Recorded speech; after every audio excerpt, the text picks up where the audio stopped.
Yeah, we haven't talked about Sisu yet this entire time. But what's Sisu? Delicious soup. Nailed it. Delicious soup.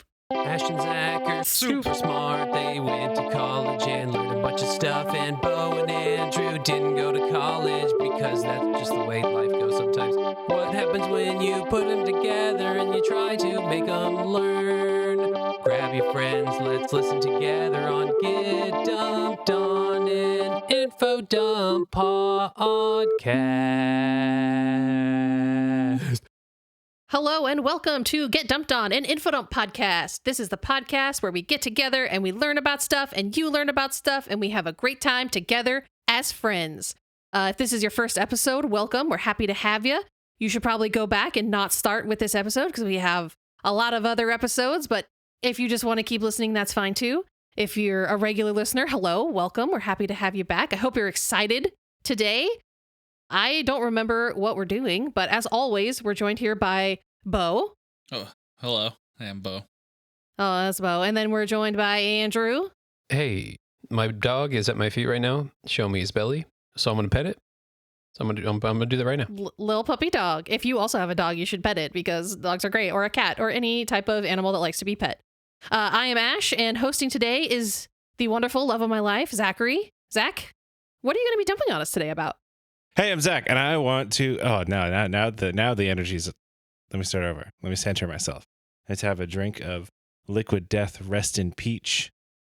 Sponsor us, please. Tastes like 6 grams of sugar in an entire extra-sized can. Delicious. Hey, I'm Zach. Are you doing a free ad? Yeah, what the fuck is going on? I'm going to host the episode today. Before you host, though, I have a Gatorade Zero that I'm drinking right now. Zero the thing, I feel like enjoying... How do they do it? Is it magic? I don't fucking know. I feel like You tell Liquid me, Death would be way science more bitches. often to sponsor. Would be way more likely to sponsor us than Gatorade. Yeah, but have you also I'd be a tried lot this happier about delicious Celsius energy drink that I'm drinking? Only 10 calories and no added sugars. I feel so left out. I don't have a drink. Ash, make man. something. Oh, God. Oh, Jesus. So for the episode today, what I have prepared is kind of an homage to a genre of internet writing that was kind of really all the rage about 15 years ago, which is here's a list of historical badasses type of thing. You know, like the internet was all up on the word badass. Badass was here. Badass was there. I'm tired of the word badass. So what I'm going to present to you is my list today of 3 super hard dudes. Whoa. And we're going to talk about who they were, So this is what they did that made them so hard, okay. what their feats of hardness were. Bo, and Bo. Yeah. Always hard. Bricked up. Yeah. So To the people from max. history who did super cool, badass, hard-ass shit. And so this is going to be the start of a periodic series that I would like to call Zach's Super Hard Dudes. I've got a long list of super hard dudes ready to go. But, you know, as I was going, you know, I realized there's only room for 3 in this episode. So we're going to talk about 3 super hard dudes. So these are dudes throughout There's gonna history. be so many goddamn dick jokes, dude. These are dudes who throughout history have performed feats of strength, either physical or moral, showing the world that they have what it takes to get super hard in the face of adversity. Just to say, after the way Good this sort of Lord. situation crops up, a lot of them and all of them in this case were kind of like war guys, like doing war. That's fine. Oh, so you're glorifying war. We Wow. are on this podcast, an anti-war podcast. Wow. pro I am neither individual. for nor against, sir. I just stand to the side. I am pro individual, anti the establishment that wages wars, but that's fine. These are just the guys that we're going to talk about. What about you, Bo? How do you feel about war? What is it good for? Absolutely nothing. Say it again, yeah. Huh. Some folks were born made to wave the flag, ooh, the red, white, and blue. I forgot the rest of the lyrics. That song's an anti-war song, but it's fine. Fortunate son. Yeah, Fortunate Son. It's one of the best anti-war songs. It's all about how you never see that the sons of the rich and politicians, they don't go to war. It's just the poor. It's only the downtrodden who fight rich men's wars. Anyway, this has gone off the rails. The next thing that of a caveat is the nature of super hard dudes is that over the years, their hardness kind of becomes the stuff of legend, right? And so I've done my best to separate the fact from legend, or at least figure out when the legend is legend, but still a good enough legend that I want to tell it anyway. So tried to find quotes and primary sources where I could. You're not trying to lie to people. No, I don't want to lie to anybody. I want to be at least a little bit more correct than like a 2011 Cracked article or, some viral Tumblr post. So I got 3 super hard dudes I'm ready to tell you about. Do you want me to start with the one that you may have already heard of, or do you want me to start with the one who inspired me to start the series? Already heard of. Okay. So have you heard of a Finnish man named Simo Hauha? Dude, I was going to do one on this guy. Aha! Well, feel free to contribute where you feel. I was doing research and now I can delete it because I was totally going to do one on this guy. But now that you're doing it, fuck it. Let's go. He's our inaugural super hard dude. Fucking Simo Hauha, the White Death. This guy's sick as fuck. Bo, do you know who this is? Yeah, this guy's great. I have never heard of this man in my life. Hey, Zach, tell him who he is. Okay, so Simo Hauha is famous for being having a strong claim to the title of the deadliest sniper in history. So, Bo, how many kills do you think that he had? At least more than one, but probably less than 200. What the fuck did you just say to me, you fucking bitch? I have over 300 confirmed kills. Oh, sorry. I went into copy-paste mode, sorry. And I'd ask you, Andrew and Ash, but you both already know. We're Finnish heritage, so we are born with that information. Just ingrained into our brains. Yeah. There's like a nursery rhyme for him. It seems that depending on which source you ask, they're all roughly the same. He killed around 500 people. That's a lot of people. That's a lot of people. Yeah. So some sources say 500, some sources say 505. Some give the weirdly accurate, the weirdly specific number of 546. Some other guys said he probably only killed like 230, but that guy sucks. Let's not pay attention to him. No. And he, in his own memoir, said he killed about 500. So that's the guy who, he seems like a pretty modest guy. We'll talk about it. So I don't think that he's going to exaggerate that sort of thing. But just to make sure that he was as hard as possible while doing it, he did it with an old bolt-action rifle and no scope, just the rifle's iron sights, which is pretty cool. Which is fucking insane. Just hard scoping dudes. He's hard scoping. That's amazing. So, and this all happened during the Winter War, 1939 to 1940, when the Soviets invaded Finland. So let's go. Let's talk about it. Did they fucking regret it? Yeah. So real bad move on their part. He killed 500 people in the span of less than a year. Oh, that's more than one per day. Way less than a year. Let's talk about it. Beyond just being Finnish, and we all know that Finns are amongst the hardest people on the planet. How exactly did how exactly did Simo get so hard? He was born in 1905, and he was the 7th of 8 kids in a family of farmers in rural Finland. And so he grew up doing rural Finnish farm work, which is going to make anyone hard. And in his youth, he was really into hunting. He enjoyed the sport of shooting and kind of the art of hunting. Thought of it as sort of like your responsibility as a carnivore to hunt your own meat.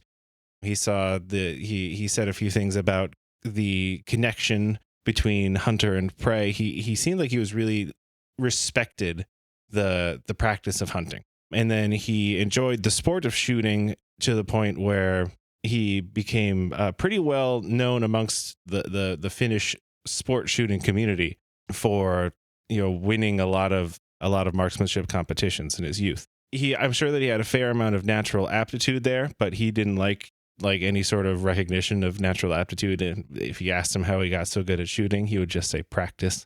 Could you imagine being the 7th of 8 children? And he's like, I have to kill 500 people to be noticed. I feel like that's just a general Finnish stance on things. That's they're very modest, humble people. Yeah. And if you fuck with them, they will destroy you. They're raised in darkness. Because they live in the Arctic. Yeah, the Arctic Circle.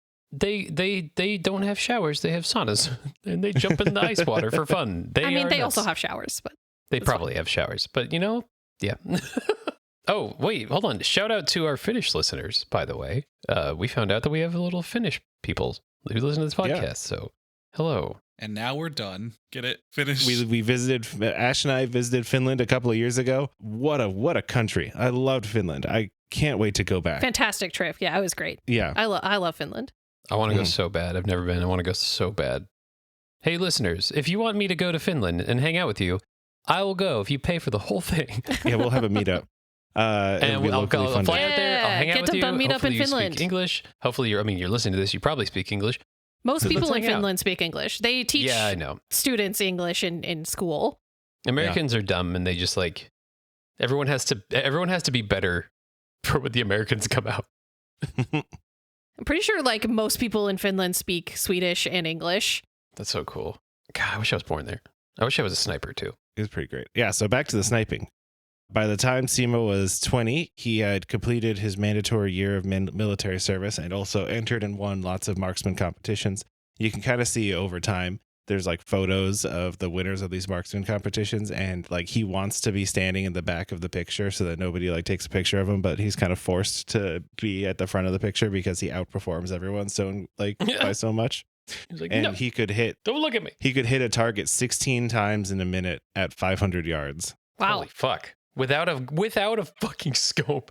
Well, I don't know if this, because like, I don't know if that was with a scope or not. It was during his winter wartime that he didn't use a scope.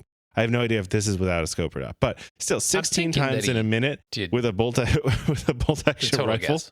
It's incredible. And good. Apparently he had developed a really uncanny knack for estimating distance. Like you'd ask him how many steps away something was, and you'd say, "Oh, he's like that's 500 steps," and he'd be like within 1 or 2 steps. Have you ever met people like that who are like so perfect at one thing? I feel like that I don't really meet that many people anymore who are true masters of either something random like that's 500 steps away, or someone who builds one thing 5 billion times. Mm-hmm. There's too many things to do these days. Modern life is pulling you in so many directions at once. It's hard to get just like singularly talented at one thing. To live on a farm and hunt every single day. Yeah. Yeah. If you had to pick something though about yourself, like what would your one thing be? That's a hard question, huh? Dude, I don't even know. Sniping, I don't even know. Yeah. Yeah. Really yeah. good. Obviously, I'm a good sniper. Bow would be you make a good grilled cheese. Oh my God, I do. If you all want to find me out to Finland to make you grilled cheese, go ahead. I'll do it. I don't know what mine would be. I have a lot of, like Ash said, like there's too many things to do. I've had my friends have told me that I know more about hot sauces than everybody else, and not just like that's a hot sauce. Like I'll tell you about the Scovilles. I'll tell you about like what it's supposed to taste like, what you expect. Yeah, but do you know more about hot sauce than Sean Evans? No, God no. But then again, he probably doesn't want to know. Yeah, Sean Evans just knows a lot about 10 hot sauces. They cycle him out every time, but Well, 10 of knows them. a lot I don't know about if that's shitting true. I don't him know out anything as about well. Sean Evans, to be honest. Actually, Yeah, no, my friend's husband used to be roommates with him, and said that he is a fantastic person, and I believe it. Shout out to Sean Evans. I believe it. Yeah. Seems like a real nice guy. Shout us out. I really want to know if your mouth is dead inside. And his Have lower you just- intestine is probably just gone. And speaking of being spicy, segue. Finnish food is not. So this was his life for years and years and years. He was, he lived on a farm. He hunted a lot, especially in the winter when they didn't have as much, fresh food from the farm to rely on. He was in the militia, which was common for men at the time. If you were a man, you were in the Finnish militia. But otherwise, he wasn't like some crazy military career guy. He just had the sort of normal sort of patriotism for your country that you'd expect a man of that era to have. And so I don't really have the time or the expertise to really go into the reasons here. But basically, in 1939, the Soviets invaded Finland. World War II had just started, and they thought that they had a claim to Finland and that nobody would really be paying attention. So they got together what they thought would be a massive outnumbering force. They outnumbered the Finns 10-1 and just rolled on in. And so that was widely considered a bad move. Widely considered a bad move. So the Finnish citizenry took up arms to defend Finland in this David versus Goliath type of situation. And Simo Haha was no different. And this was in December of 1939. So because of the nature of this conflict and that they were grossly outnumbered at every situation, the Finns were relying on hit and run tactics, or more accurately, hit and ski tactics. Oh, yeah. Every Finn had a pair of skis for cross-country skiing, and so they would do these hit and run tactics and then ski away, which was faster than running because it was snowing. And that's, you know what? That's like, if someone shoots you and skis away, you've lost. Well, like someone shoots you, like, I mean, maybe you could try to fight back, but if somebody shoots you and skis away from you, that you're like, I'm done. I'm fucked. Nothing will be ever cooler than that. I'm just going to die here in the snow. So they would hide in the woods while Soviet patrols passed. And then when they got the chance, they would attack them from behind and then bolt. And so they called this moti tactics, which is from the Finnish word for not, because they would like encircle and cut off the Soviets and then take them out. Pretty sick. I incorporated as many Finnish words into this as I could, and because they're fun to say, I'm probably going to be horrible at pronouncing them. If anyone wants to fact check Zach, please do. Please leave a comment and be like, hey, you did this well, or you just suck.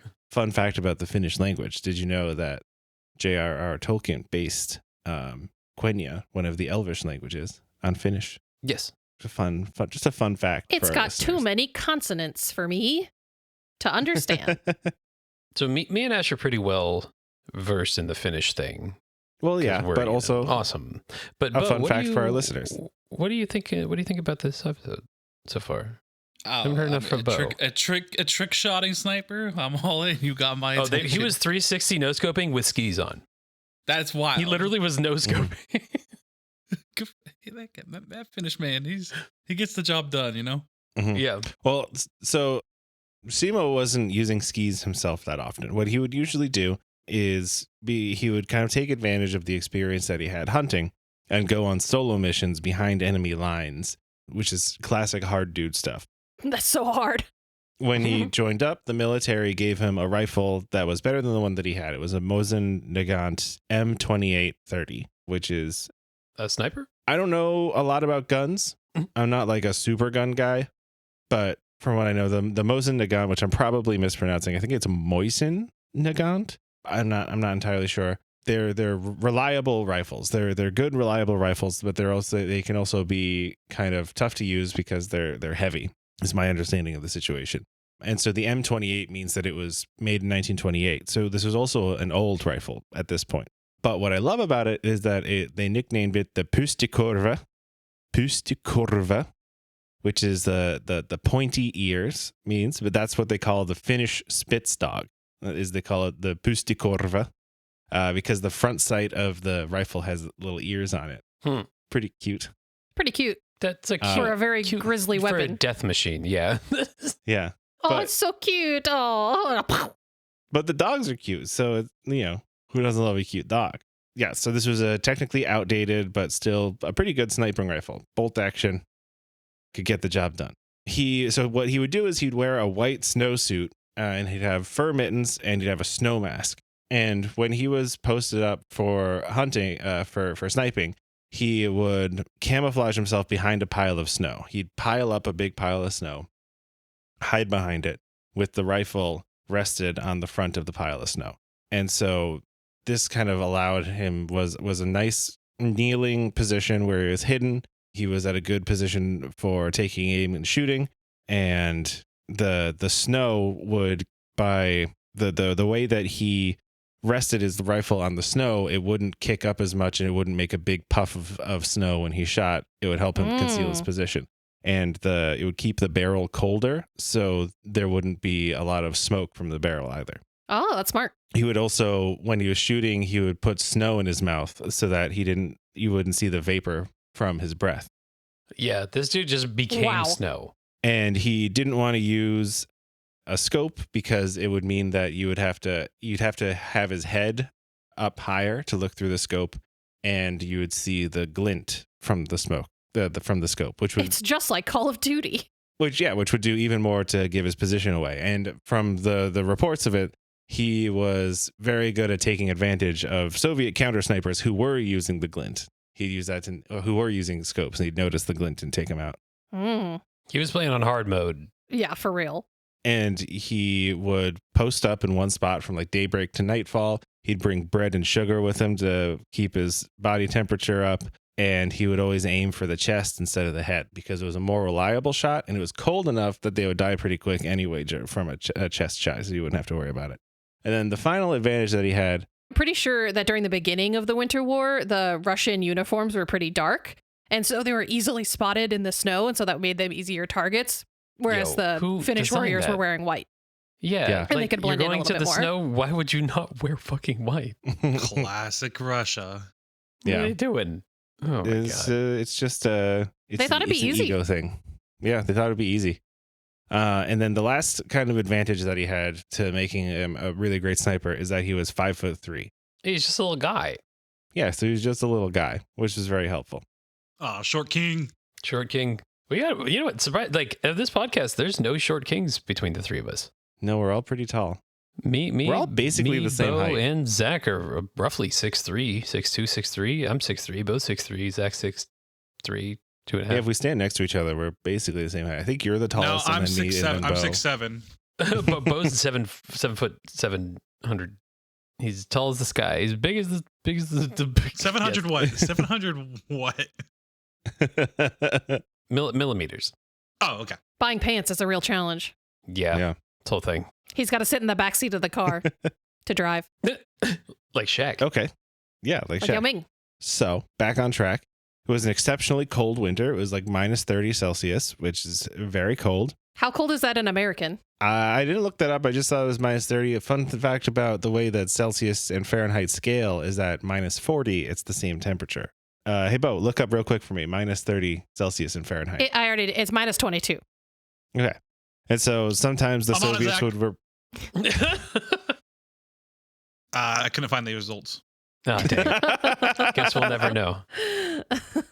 Sometimes the Soviets reported coming across dead soldiers who were frozen standing up because it was so cold, which is super hardcore. Whoa. One day right before Christmas, he killed 25 guys. Merry Christmas. Yeah, the 25th day, on the Do you think he 25th said- you think he day said of that? Christmas. Asimo Haya gave to me 25 dead friends. Oh, God. Yolua. Lots of gun sounds from my mouth this episode. He became a propaganda tool for the Finns and an icon of their resistance. He was revered by the Finnish and feared by the Soviets. He was remarkably good at surviving mortar strikes against his position. There were a few times when he just narrowly avoided getting blasted with mortar. And he got a couple of super hardcore nicknames. His local nickname amongst the Finnish was Taika Ampuja. Ampuja. Do you pronounce the J's in Finnish? Isn't it like I a don't soft think so. I don't J, think like so. Like a ho. Yeah, I think it's more like a Y. I don't know for sure. Google Translate. Taika Ampuja, which means the magic shooter, which is it's a twist on Tarka Ampuja, which is the word for sniper, which means sharpshooter or exact shooter. So Ampuja means shooter, and then Tarka means like exact or sharp, and so it's a close word for magic instead, which is great. I love it. He probably hated that Maybe because he's Yeah, probably he like, probably I'm not did, huh? magic. I'm Yeah. not magic. I'm just very good. Most Yeah. people who are Although like I'm not that that good. hate nicknames. yeah. They're very straight laced. They're like, no, I murder. I just do what I have to do. Simo Hauha, he's much more famous for what is called, purported to be his Soviet nickname, which is Belaya Schmert, which is the White Death. That sounds way cooler in English. Yeah, White Death. The White Death. Or Bayala Schmiert. Belaya Schmert. I looked into Belaya it. So Schmiert. anytime you see like an article about this guy on like some website or like Twitter or whatever, they always talk about how he's the White Death. But like that was, Sabaton made a song about him and they called it White Death. It's a pretty Sabaton mid made a lot of Sabaton songs song. about a lot of stuff. Yeah, it's not. It's like it's no. It's. Didn't we talk about Sabaton with Justin? I'm sure we've talked about In the King Henry they did one? a song about. They did a song about the Night Witches. They did one about the Night Witches. Henry. Didn't Oh, we? yeah. Didn't they do one called the when I was talking about the knight armor with the foot? Oh yeah, because Sabaton is a foot armor.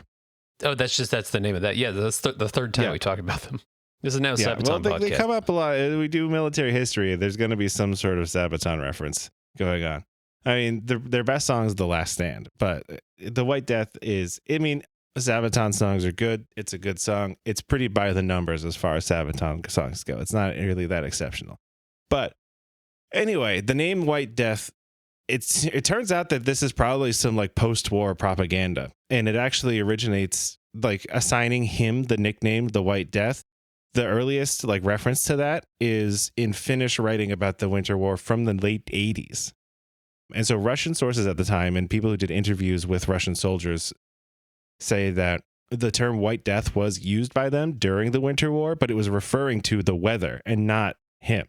It was the dudes that makes dying sense. standing up. Because it was so cold and the weather was terrible and it was Finland. But you know what? I'll give it to him. Yeah.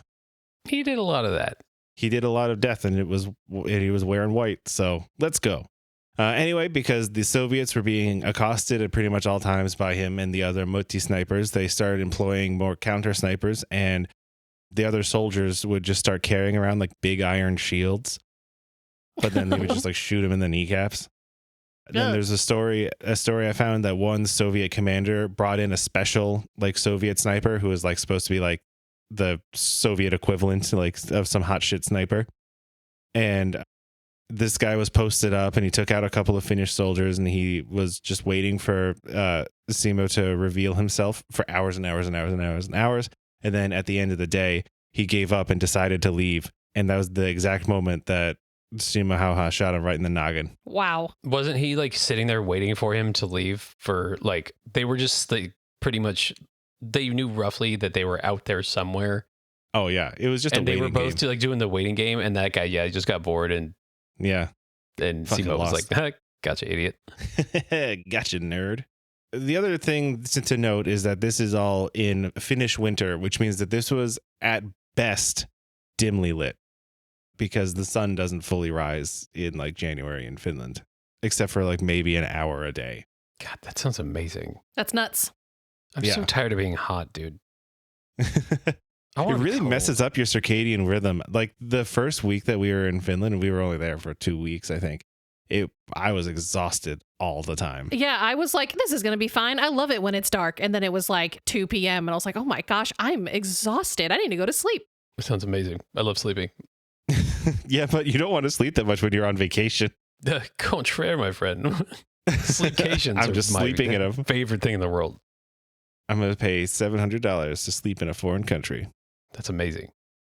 On February 17th, 1940, he was recognized by Finland as having 259 confirmed enemy kills with his M2830 and an equal amount with light machine gun and submachine gun. And they gave him an honorary recognition and a special rifle, which is now preserved in a museum with his uniform and his medals. Hell yeah. Then March 6th was not as good of a day. So this is, I'll quote his own words for what happened on March 6th. I'm not going to do an accent. Then there was March 6th, 1940. I was in the dark forests of Ulisma. We were once more given a mission to counterattack, one of many. We moved to our starting positions in early dawn, about 5 or 6 in the morning. There was a swamp, some 300 meters wide, which we managed to cross without difficulty, as our own machine guns gave protection. Once over the swamp, we charged against the enemy that was really close to us. My rifle functioned very well. We were so close to the enemy that they were sometimes even only 2 meters from me. The enemy was forced to withdraw, but some individual brave soldiers remained behind to cause havoc among us. Suddenly there was a shot from maybe 50 to 100 meters away, and I felt I was hit. I just felt a suppressed bang in my mouth, and I lost consciousness. After some time, I woke up as one of our boys was turning me around by my arm, twisting me into a better position to give me first aid. I felt how my mouth was full of bone fragments and blood. The bullet had entered through the upper lip and punctured my left cheek. The boys were yelling to the medics to get me, and I remember how I started my journey to the rear of the lines in a man-towed lap sledge. I managed to stay conscious for maybe 300 meters before I blacked out. And from that coma, I did not wake up until March 13th, the day of the armistice, when I found myself in a military hospital, a week after the battle. I think I was in such a bad shape that they really did not believe they could rebuild this man, but here I am after all. Wow. So March 6th, he got shot in the face, and not just by, and that was quoted, he was quoted in The White Sniper by Tapio Saaralainen. Gotta cite your sources. So he survived being shot in the face, and not just by a regular bullet, but by an explosive bullet That was technically a war crime, illegal to use since the 1800s, but the Soviets were shitty. Reports from others... Name a more iconic duo, the Russians and war crimes. Reports from others say that they thought that he was dead and he was put on a pile of the dead mid-battle. But then a commander was like, where the fuck is Simo? And they saw movement in the pile and they pulled him out. And rumors of his death spread around, and even his own family thought that he was dead until he wrote some letters to prove that he was still kicking. He ended up having 26 surgeries over the next year and change to rebuild his face, and he rejoined Soviet life. Did I say Soviet life? He rejoined civilian life. How dare you? How dare you, sir? He rejoined civilian life. And so the way that the armistice works also is that the Soviets did claim some parts of Finland, but barely any. And they were like, okay, we'll stop. A couple of years later, the Soviets started another war against Finland. And this one did last longer and was worse for them. And he wanted to join up again. But the military was like, you've done enough. Thank you. And ultimately, over the course of 98 days that he was in fighting condition for the Winter War, he killed over 500 people. So that's 5 or 6 on average a day. It's insane. Yeah. Wow. He spent his remaining years as a civilian breeding dogs and hunting mooses. I'm sorry, did you say breeding mooses?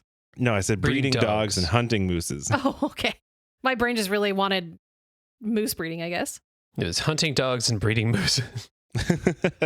Oh, no. He recovered from being shot in the face, but he did look like a man who had been shot in the face. Yeah, he was a little droopy. Naturally. And partially because of that, he never married and he had difficult nights, but he did have friends and people that he could spend his time with. The government gave him a farm. I do want to send a picture of him with one of his Spitzes into the chat. Puppy. I'll post this on Instagram because really that's a cute dog. It's such a cute dog.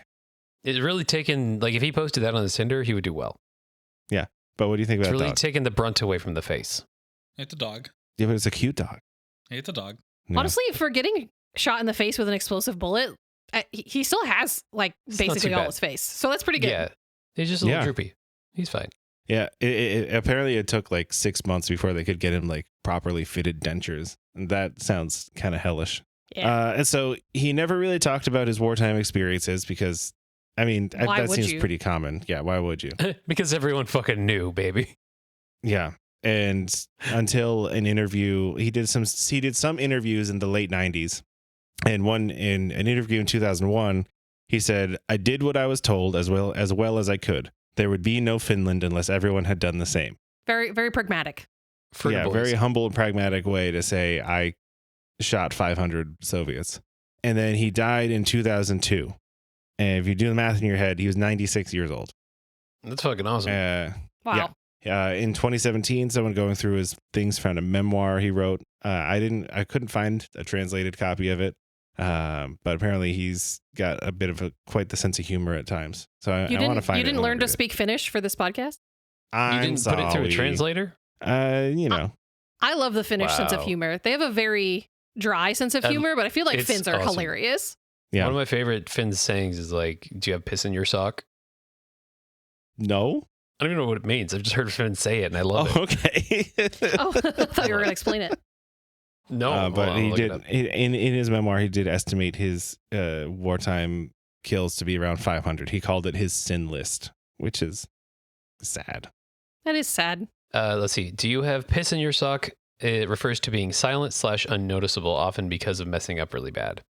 So it's like, why aren't you speaking? Do you have pee in your shoes? Did you piss everywhere? Did you piss in your socks and you don't want to tell anybody? They're so weird. So that was Simo Hauha. That was a pretty super hard dude, but a soft kind of hardness. Very pragmatic sort of hardness. I mean, that mother had Sisu at the wazoo. Yeah, Sisu in the wazoo. Yeah, we haven't talked about Sisu yet this entire time. But what's Sisu? Delicious soup. Nailed it. Delicious soup. It's sea soup. Oh, I see. Like a chowder? No. More watery than anything. Like miso soup? Pretty much, yeah.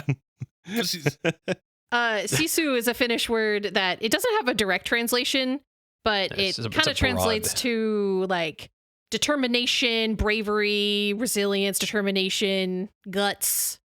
It's just like, acting rationally in the face of adversity. Chutzpah. Cojones. Cojones. Bo gets Mhm. that one because of Hispanic. Yeah. It's So? it's soup. It's also soup. Also, It's soup. also You want soup. like some cojones soup? And yeah, it's not like a one-time thing. It's like the continuation or the perseverance of your bravery. Mhm. Yeah, and it also doesn't. It just applies to like a lot of things. It's not just for bravery. It's just like Yeah, I know. sisu. It's just like you have drive. Like it's just in general. You got the stuff, kid. It's like Mike's secret Yeah. stuff from Space Jam, You got but Mox. as a word. You got Moxie, kid. If Simo Hauha is kind of the understated brand of hardness that will be featured on the Super Hard Dudes, the next guy that I'm going to talk about is the buck wild, uncontrollable sort of hardness. You basically did a whole episode on. Yeah, Let's see we're more. like 45 minutes. I got 2 more super hard dudes, and I'm going to tell you about how hard they are. All right, so next we're going to talk about Gottfried von Berlichingen, who's also known as Can you Götz say that again? von Berlichingen. Berlichingen. We'll just call him Götz because that's kind of his name. Götz. Do you know any of this man's name? Yes, his name is Gottfried von Berlichingen. He was born as Gottfried von Berlichingen zu Hornberg in 1480. So this is kind of the time period we're talking about. We're going back in time. We're talking about a German guy. And he was also known as Götz of the Iron Hand. And you'll learn why shortly. It's probably pretty obvious. He's from Germany. Did he have an iron hand? Do you think it's like a metaphorical iron hand or like No, a literal iron hand? literal. Bo, what do you think? Bo, describe the iron hand to me before I describe the iron hand. It's iron. It's a delicious soup. It's a hand, and it's a soup fork. spoon. No, It's a fork. for making soup. All right, well, you're pretty close. Mm-hmm. So Götz of the Iron Hand was born in 1480 to a wealthy noble family in what is now Bavaria in Ooh. Germany. Love Bavaria. He was basically place. destined. Yeah, we get good pretzels there. God, we get it. You guys are world traveled. Keep making fun of us. Well, we went there like 10 years ago. Oh, wow. Yeah. Keep going. Keep going. Keep making fun of us. He was kind of destined to become a knight because he was the 10th child, and therefore he wasn't really heir to anything. But that's what the children of wealthy people did, was they became knights if they weren't the heir to anything. And It's kind of shitty. Like, you're not the first one. You're screwed. You're screwed. Yeah. Unless they die. Yeah. Then Good you luck, get I bumped guess. up the ladder. here's a horse, idiot. Learn to wield a sword, motherfucker. And knighthood was kind of on the way out because this was the beginning of the Renaissance. It wasn't really like a big deal, but there's still plenty of opportunities for him to get a little rowdy. And so as a boy, when he was a young child, he was sent to court service to be like, do his squiredom and kind of help out with things around the court. But it wasn't really his shindig. He was too rowdy. He was getting into fights. And so instead they send him off to military training. And he ended up joining up with the Brandenburg-Ansbach army in the service of the Holy Roman Empire before he was 17. So he was just a teenage boy in the army for the Holy Roman Empire. But I mean, this was the 1480s. I guess now it's the 1490s. You were grown if you were 14, so like not that big a deal. He should have had a during kid this by then. period. During this period, he fought in multiple wars, but apparently he got tired of formal military service pretty quickly because he was too rowdy. He left, and when he was 20, and formed his own mercenary band, just With his own blackjack group and of hookers. sellswords. Yeah, with blackjack and hookers. So he became a sellsword. He would he fought for various lords and dukes and barons and such. He would help them siege cities and fight their feuds and all that jazz. He got pretty decent at it. His services were in relatively high demand. Then in 1504, which, do the math, he was 24, he was, as a mercenary, helping invade the city of Landshut, and his hand was shot off by a cannonball. Either that or the shockwave from a nearby cannonball impact jolted his sword and it maimed his arm, leading to the amputation of his right hand. Some legends say that it was shot off by the cannonball, which is cooler, but the source that I found that cited his memoirs, that again I couldn't find in English. Sorry. Wow. So, You didn't learn German for this podcast? God, Jesus, do your research. Is that the worst way to lose a hand? It's among the worst ways to lose a hand. Oh, it's top 10. Shot off by maybe? a cannonball? Like, Yeah. being shot by a Yeah. cannonball in general is usually on the top of my list of things I Yeah. don't want to happen every day. I mean, I think it would be worse if it was like a slow, arduous process, like somebody cutting it off with a rusty spoon or whatever. Like, at least a That's Number cannonball one. seems pretty yeah, for quick. sure. Yeah, cannonballs, it's on the list, but it's not as high as Rusty Spoon. The worst way to lose your hand is probably what happened to Aquaman when DC Comics got all dark and edgy in the 90s, and Black What? Manta shoved his hand into a puddle of piranhas, and the piranhas ate his hand off. Ah! But Piranha hand. Aquaman is already underwater, so how is it a puddle? It was a whole thing. Also, We can he don't have control time to fish? do it. Couldn't he just be like, Yeah, don't do you mean to that? tell him to They stop. were evil piranhas. It's a But whole. Were they comic not in the book thing. water? Was he outside of the water? Listen, I need to know. I'm pretty sure he lost his powers or something like that. I don't remember. I just remember that he's that no his longer hand got Aquaman. eaten He's off by- Landman. So ironic for Aquaman. I don't remember. Some comics guy can come in and tell me. I don't usually read Cape comics, so I just Okay, remember if this. you're It's a fine. big comic head, please tell us and then come on the podcast and do an episode about it. So Yeah. about that one thing. That's all I want to know. Yeah, just that one thing. Yeah. Just make it last an hour. Cannonballs sound scary. Whenever I think about cannons, I think about that scene from The Patriot where that guy got his head blown off by the cannonballs. Well, that's easy. You just die immediately. Like, there's no pain after that. There's also, I saw once a breastplate from, I think that like dated back to like the Napoleonic era where You're looking at porn? what? No, It's a like joke. a metal breastplate. It's And it it's a had, joke. like, It's a It had a big hole in the middle of it from when this guy got shot in the chest with a cannon. It's hardcore. Just went all the way through? Yeah, went all the way through. It was nuts. Ow. Yeah, Ow. yeah. So, Bo, what would you have done if you were a mercenary and you were 20 years old?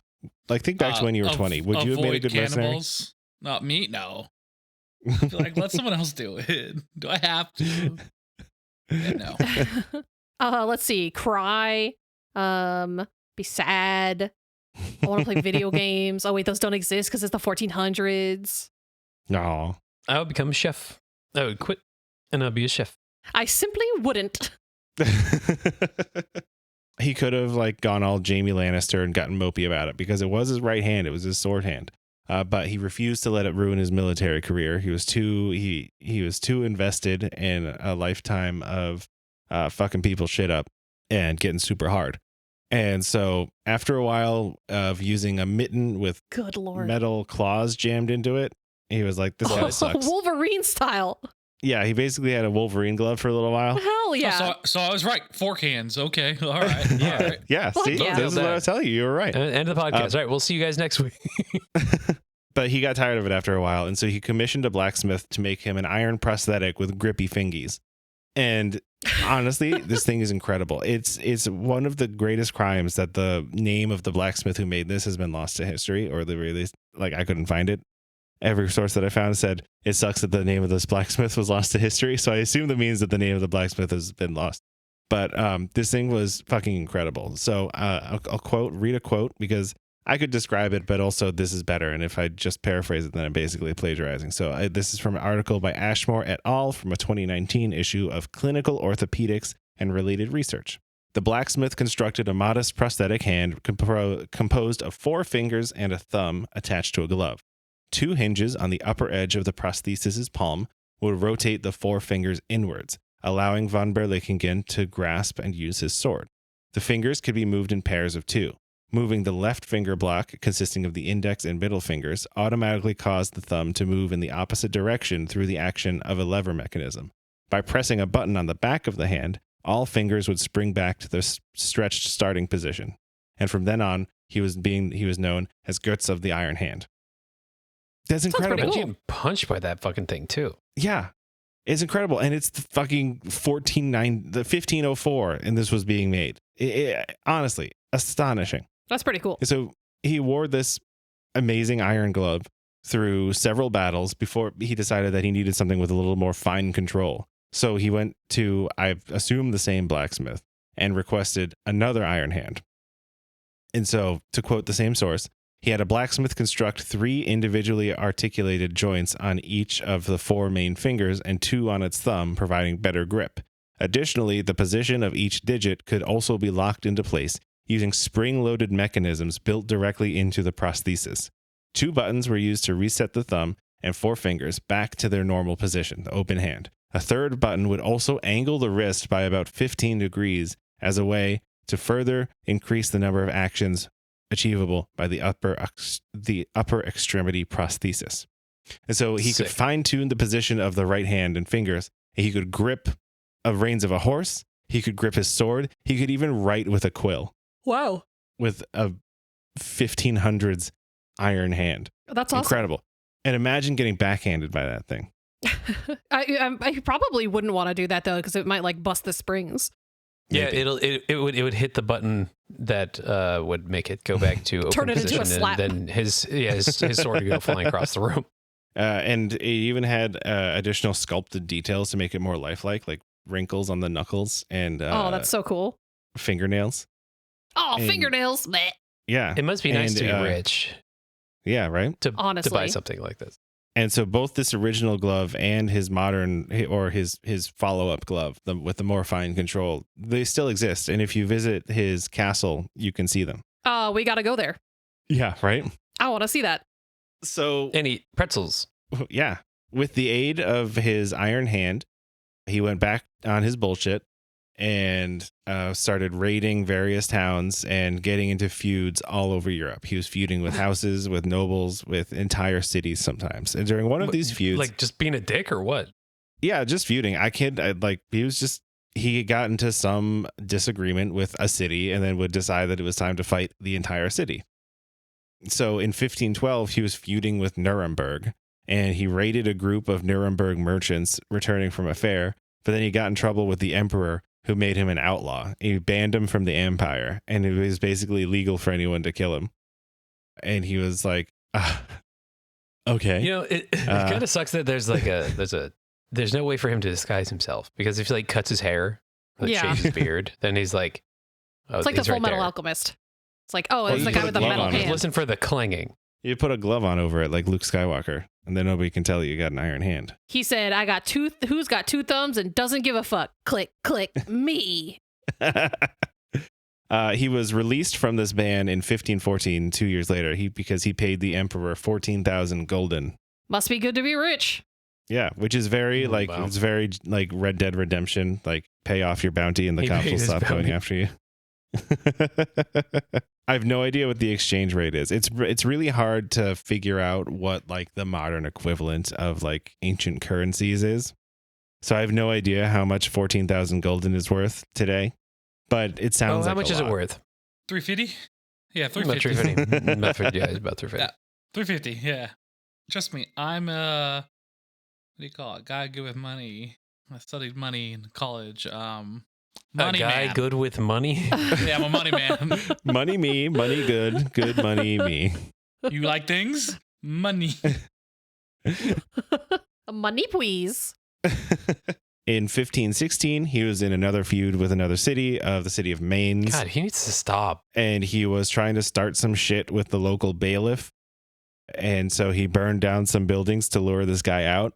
And when the guy finally came out, he just yelled up to him, sollte mich hindenlichen, and then rode away to parts unknown. What does that mean? But what does that mean? Sollte mich hindenlichen. If you like soup, it will cost you money. lick my hand? Nope, it means lick my ass. Ah. He burned a guy's house down and yelled, "Lick my ass." And yelled, eat my ass. Yeah. Well, And so he this calls became- his ass soup. That's why. That's what you're saying. Technically, Oh. it means lick my behind is what it means. He essentially said, kiss my ass. Basically, yes, kiss my ass. With your tongue. So this became a huge part of his legend because he was legendary. He's a knight with a metal hand who told a guy to kiss his ass. And so this version that I just told you is the version from his memoir. But the version that became much more famous is from a 1773 play about his life by Goethe.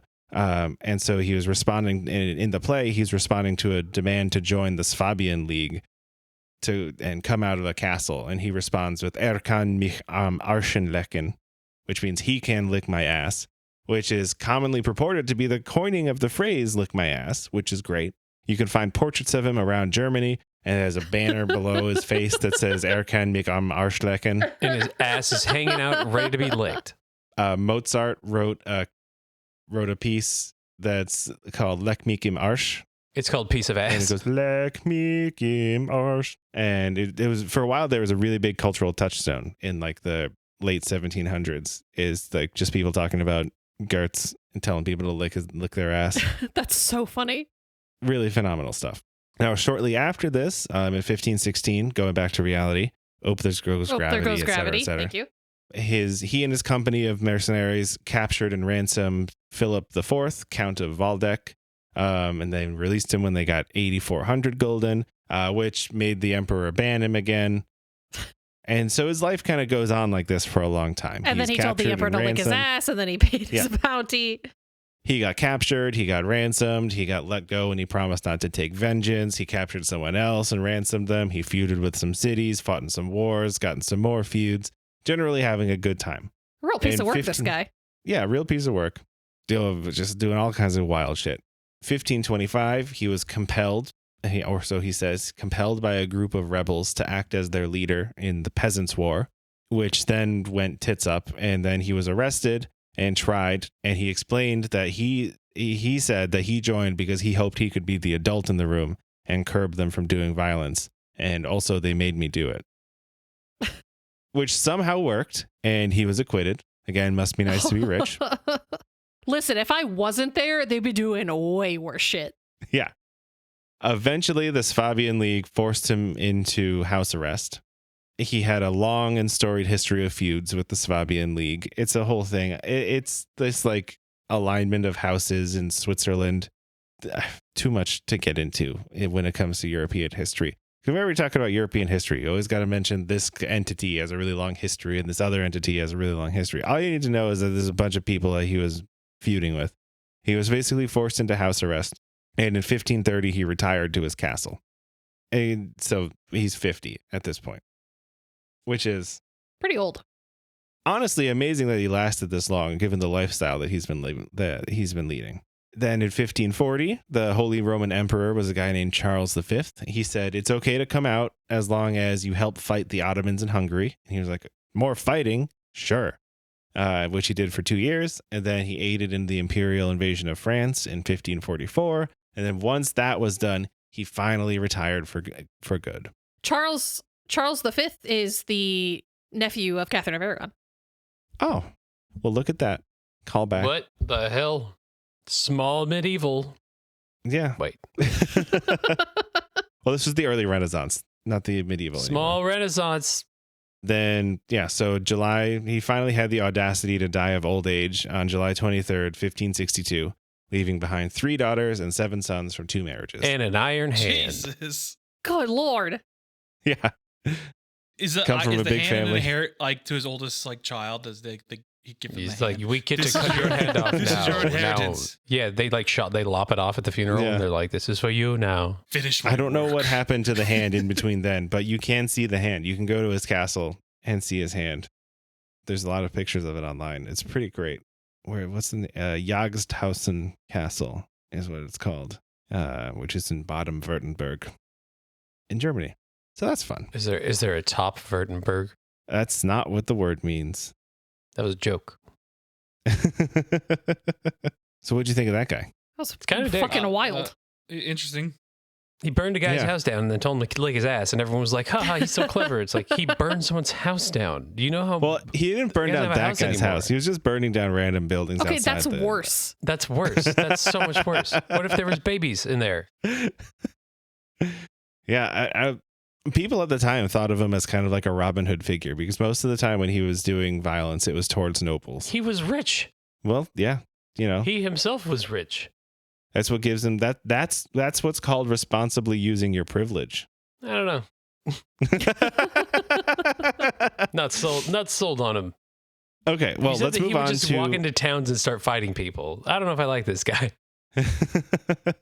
Let's move on to the final super hard dude of the night, who is connected to the previous super hard dude, and then they also had weird hand stuff going on. So let's move to roughly the same time period, actually, but we're going to the Americas. We're going to a little place called Chile.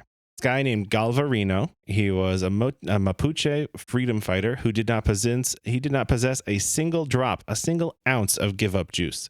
So the Mapuche is a collective term for an indigenous group in what is now Chile, who are particularly famous for their extremely tenacious resistance against Spanish subjugation in the 1500s, which is now referred to as the Arauco War.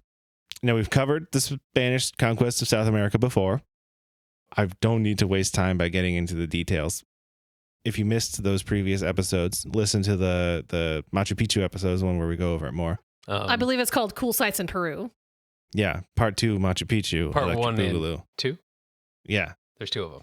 The general Spanish were being colossal assholes all over the Americas in the 1500s, trying to enslave everyone and squeeze the land of all of its riches. And steal the gold. And so they after they did all of the stuff with the Incas, or well, kind of a splinter of them forked off to Chile, where they encountered the Mapuche, started trying to subjugate them. Now, the Mapuche were pretty hardcore and badass about it, and so they were doing a lot of counterattacks as well. They laid siege to Spanish settlements where they could. They even destroyed Concepcion, which is now a major city, but they destroyed it in 1554. A group of them led by Lautaro, who was also deserving of his own feature in the Super Hard Dudes, but not focusing on him today. And then again, he destroyed it in 1555. So they just barely started rebuilding it. And he was like, fuck you, I'm going to burn it down again. But it's fine because they deserved it. And then just generally some pretty incredible victories against an overwhelming force from the Spanish. What do you think about that so far? I'm glad that he's fighting people who are assholes. Yeah. It's kind of the opposite of the last guy. One of the Mapuche fighters was a guy named Galvarino, who we really only know about from chronicles and stories and legends, because, I mean, it was the 1550s. We have no idea, but there are contemporary writings about him, so it's pretty likely that he existed. We have no idea when or where he was born. The first time that he shows up in history as a group of 150 warriors who were captured by the Spanish, and they were set to be mutilated as punishment for taking up arms. And so some of them were going to have their hand and nose cut off, and other ones were going to have both of their hands cut off. Galvarino was in the camp that was set to have both their hands cut off. And as the story goes, he gets to the front of the line, gets up to the hand cutting man, And he said, lick my ass. And basically, in not so many words, the way that the story goes is that he calmly put his hand on the block, and it got cut off in one blow. He didn't flinch or yell or say anything. And then he put his hand back, and then he calmly put his other hand on the block, and they cut it off, one blow. And he didn't react. He didn't say anything. And then he put his head on the block and dared them to basically cut his head off too while they were at it. But Why didn't they he refused to start kill with him that? because he was trying to psych them all out. And they refused to kill him, and they said, "Go back to your home and tell your general to surrender." And he was like, "Fine." Now, newly handless and harder than ever, he returned home and definitely did not tell anyone to surrender. Rather, he raised his handless arms up in the air, and he gave a rousing speech that got everyone super stoked and ready to do a counterattack. And quoting from one of the chronicles, he says, "My brethren, why have you stopped fighting these Christians? The damage they have done since they entered our realm, and what they have done to me, is what they will continue to do if we are not diligent in destroying these injurious people." And so, like Guts, he was now a little handicapped, given that he was missing his hand. Handicapped? Yeah, exactly. And so what he did was he took two knives and he strapped them to his stumps. Fucking knife hands. Let's go. Knife hands. First we had fork hand, now we have knife hands. Yeah. I've seen a couple of different sources describe it in different ways. And the general image is that it was like two machetes. Another historian describes them as lances. So it's not entirely known what he put on his hands, but this motherfucker gave himself some knife hands. Machetes, lances, both options are honestly incredible. Like, what the fuck? That's when amazing. you don't have access to fancy boy blacksmith money, strap some knives to your hands. Yeah. Yep. Essentially just duct taped him. These guys must have had really amazing medical care as well, because how do you survive getting both your hands cut off without bleeding to death? Yeah, right? He must have gotten them. I mean, the Spanish probably, if they wanted him to go back, they probably would have like shoved his stumps into a fire or something. That sounds terrible. Yeah, it sounds bad. This guy had a rough go of it. He's making the most of it, you know? So November 30th, 1557, which is less than a month after he was captured and maimed, he was on the front lines of the Battle of Mirapue. Less than a month later? Dude, that's nuts. Millarapue. Bo, how do you pronounce that? Soup. Soup battle, which was, so the intent there was to ambush a Spanish encampment and take out the head guy quickly before he could get his dudes together and counterattack. So a Spanish soldier who later wrote an account of the Arauco Wars titled Crónica, his name was Jerónimo de Vivar. He wrote that Galvarino motioned his warriors forward with his bladed arms and yelled, "Nobody is allowed to flee but to die, because you die defending your mother country." That's hard. It's super hard. And it does take a turn for the worse. The trap didn't work out, and the Spanish fucked up their lines with cannon fire and ended up killing 3,000 of them, which is bad. And Galvarino was taken prisoner. Were they going to cut off his feet or something? But not until after he was able to, he killed the general second in command, which is pretty good. They didn't take away his knife hands? Well, no, he did that and then they captured him. You think he did it like helicopter style, or you think he was just like swinging for the fences? We'll make another reference to Baraka on this podcast, because Baraka is the best character in Mortal Kombat. He was definitely swinging and stabbing. He did that fatality where he just hit that move where he just scissors his arms together. So they must have seen the knives strapped to his wrists and realized that a man this hard should not be let go, and he was sentenced to be executed. One of the aides attempted to get him to join the Spanish and convert to Christianity and everything, because like they had this whole like idea that they were going to be, that everything that they were doing was legal, because they were at every opportunity asking people to convert to Christianity. And like if they didn't convert, then they were heretics and they were allowed to do with them whatever they wanted. Then they were justified. Yeah, fucked up. And so he replied, "I would rather die than live like you, and I'm only sorry that my death will keep me from tearing you to pieces with my teeth." Oh, dang. Which is incredible. Agreed. Yeah, honestly. What ultimately happened to him? I mean, he died. He was killed by the Spanish. The method depends on on which story you're reading. Some legends say that he was hanged. Another one says that he committed suicide rather than let himself be executed. And another says that he was fed to the dogs, which is the worst one. I don't like that one. I'm going to say that he was hanged, because that feels noble. How would he have suicided without hands? Great question. But, you know, Bash never your head underestimate against human something. ingenuity. I feel like he wouldn't go out like that. Yeah. I feel like he'd be like, look me in the eyes before you kill me, you know? Maybe he went out fighting those dogs. So his incredibly hard resistance became an icon Those for the poor Mapuche, dogs. and you can This poor still man. see graffiti and art of him today. The Mapuche, they were never conquered by the conquistadors, but that doesn't mean that they had an easy go of it. They were fighting for 300 years, and then eventually they were integrated into the state in the late 1800s, and then they had to deal with the usual troubles that indigenous people have under the government. And so the Mapuche are actually from what I read, the most populous indigenous group in South America, but they're still far from out of the fire today. They're still, and so but Galvarino and his Are they still fighting the Spanish? Well, they're not still fighting the Spanish, but they still have to be fighting for independence against over the government. Terrors of colonialism. Yeah, they've been relocated. They've been treated as second-class citizens and stuff like that. And so Galvarino is still kind of a symbol of, you know, standing up against the government and you know, just kind of like your life as an indigenous person. You see, like I saw a few pretty cool graffiti of him, pictures of graffiti of like this dude with his hand, like his bloody stumps and like crossed arms. Pretty cool.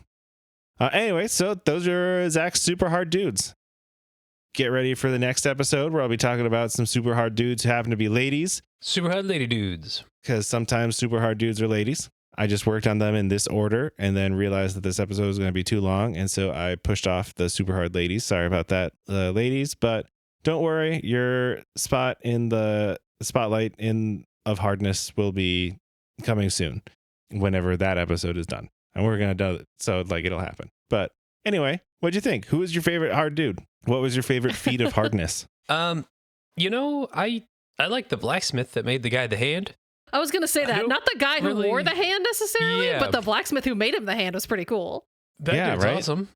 Really incredible stuff. Obviously, Simo is probably one of the hardest dudes to ever live, period. Yeah, I like Simo the most. And this Calvarino guy, pretty fucking hard dude. Yeah, he's pretty hard himself.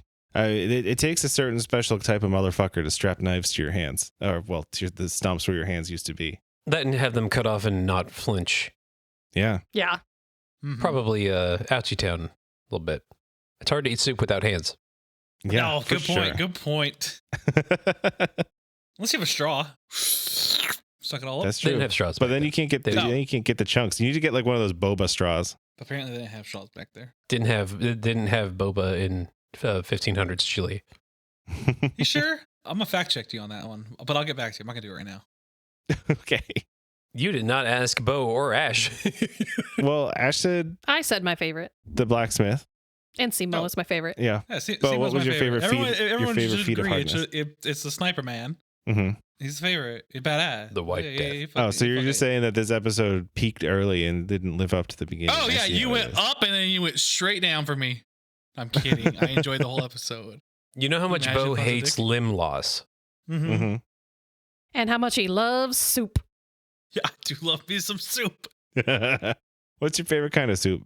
Menudo. Haven't we talked about this on the podcast, haven't we? Menudo would be my favorite Probably. type I think of we soup. have. Do yourself a favor and eat some menudo. What exactly is menudo? Ooh, let me tell you. The hangover Soup. cure. It's either a band or a soup, depending on who you ask. It's both, yeah. Well, yeah. But like, what kind of soup is it? There's some stuff in it. There's some other never stuff had menudo? in it, and there's some broth in it. It's just You've it's never just, had menudo? Oh, it's so good. It's just soup. It Yeah, has some, nobody's telling me what it is. Has some tripe in it. Has some. It's what's the always little- different. What's the white? Oh, thing, you lost me. What is It's it? got White- it's got hominy. It's got hominy. onions. That's what it is. Oh, you It's, put onions in yourself. It's like a tomato and red pepper base, so it's like a spicy soup. Mm-hmm. Neato. And like, we a lot lost of you at people say tripe? that it's the hangover cure. It is. There's nothing better than fucking getting drunk as fuck. You wake up, you see that menudo, you're like, fuck yeah, I'm so glad I got this. And you eat menudo. Nice. And most places in Southern California only serve it on the weekends. Yep. Not sure why. Because I think it's a waste of menudo on the weekdays. Yeah. People don't drink on weekdays, at least not heavy enough. If they do drink heavily on the weekdays, they are not making it to Mexican restaurants. Yeah, There's something else going on with That's them. a different problem. Yeah. Ash, take us out. Thank you so much for listening to this episode of Zach's Super Hard Dudes. I hope you enjoyed hearing about all these hard dudes and their feats of hardness. If you like this episode, let us know on Instagram. You could give us a follow on Instagram, Get Dumped On Podcast. You can also send us an email, getdumpedonpodcast@gmail.com. Do we have a Reddit account? We do have I'm actually using it now. We made a new one, and also I need to, because I lost the password to the other one, and apparently I didn't verify the email. So now there's a new one. Oh, cool. So if Reddit's your flavor, Yeah, follow the Get Dumped On podcast user on Reddit and upvote all of our posts so that I can get enough karma to take over the Get Dumped On subreddit. and if you have any suggestions Wow, for you really fucked that up. for super I hard really dudes fucked it up. that you want to hear about in the future, let Zach know. Okay, cool. Have a good day. Goodbye. Okay. Bye. See you next week. Hump Day, Hump Day. Everyone say bye. Oh. Ash and Zach are super smart. They went to college and learned a bunch of stuff. And Bo and Andrew didn't go to college because that's just the way life goes sometimes. What happens when you put them together and you try to make them learn? Grab your friends, let's listen together on Get Dumped On an Info Dump Podcast. Hump day, dump day. Bye. Okay, bye. How about bye? Everyone say it all at the same time. Just do one yelp of bye. All right. 3, 2, 1.